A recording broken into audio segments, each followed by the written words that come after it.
Back again with very cool chef demo, a household name here in the Valley. I'm talking about Chef Andrew Copley, and he brought some corn today. Last week it was garlic. Today it's corn. This week's corn. How you doing? I'm good, Brian. You? I'm fantastic. I'm really excited to see what you're going to do. It's good to see you as well. So let's jump right in. Why corn kernels in your basic green salad? Well, it's summer, and it's the sweetest time of year for corn to be out, and I just love adding some sweetness to you know, bitter greens or things like that. Everyone goes with the tomatoes and cucumber, but corn and corn kernels are awesome. And also you can use this for barbecuing at home too. So this is sweet corn? It's sweet corn, and I want to show the viewers the easiest way to prep it. Jump right in, let's do it. Okay, so you take your normal corn in the husk and everything like this. Okay.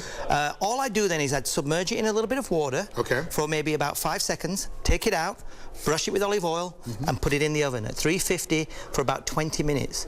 And it slowly roasts, and then it makes it super easy to peel. And then once it's cooled down, we peel it, and then we will cut it, and we end up with our little corn kernels. And what happens is the sugar, the natural sugar in the corn, caramelizes because it's got indirect heat from the oven.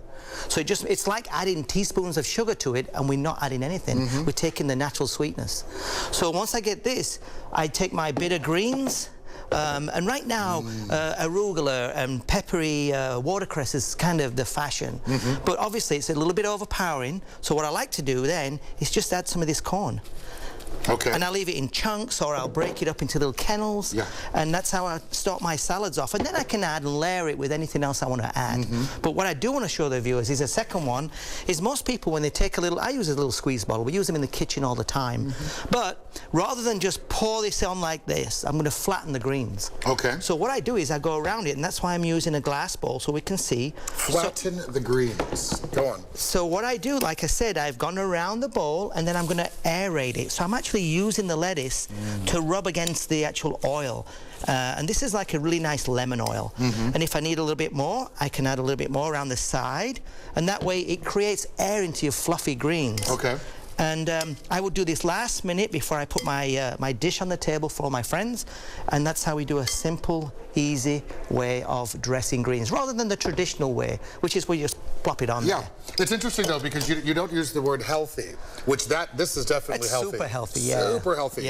And corn is something that you don't see too often in menus. No, I mean, for me, it's a very, very special ingredient. I love using corn because, again, we try and keep our healthy eating habits together, and chefs now are driven that way. So what do we do to make things sweet? Use the natural ingredients. I love it. Now, you mentioned the word layers. So as far as your basic green salad at AC3, do you add layers to what I'm looking at now? Absolutely. We do. Now, obviously, we've got a nice little lemony flavor. We've got the sweetness. We've got the peppery.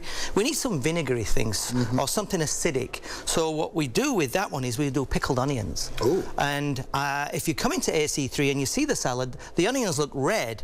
And the way we do that is we use vinegar, a little bit of sugar just to sweeten them, and we use beetroot juice. So red beet juice, and it helps color them to a bright fluorescent color. Beautiful color. Yeah, and flavor too. Yeah, and also, again, emphasis on healthy, right? Yeah. I That's mean, the way people pickled, are these probiotic, days. this is kind of the trend. Absolutely. All right, so tell me this, as far as your amazing menu at AC3, you mentioned the word seasonal, so this specific salad will not be on the menu next season, for instance? I think it will, because it's very popular. And there's one thing I've learned in this industry: if you hit a home run with your guests, don't change it. Yeah, it's as simple as that, right? It really That's what my mother used to say, if it ain't broke, don't try to fix it. Exactly. A big thanks to Chef Andrew for coming on today's show. You can find him at one of his 2 restaurants here in the Valley, or visit his website below, ac3palmdesert.com. We're actually going to visit him again in just a moment, so stick with us. We'll see you then.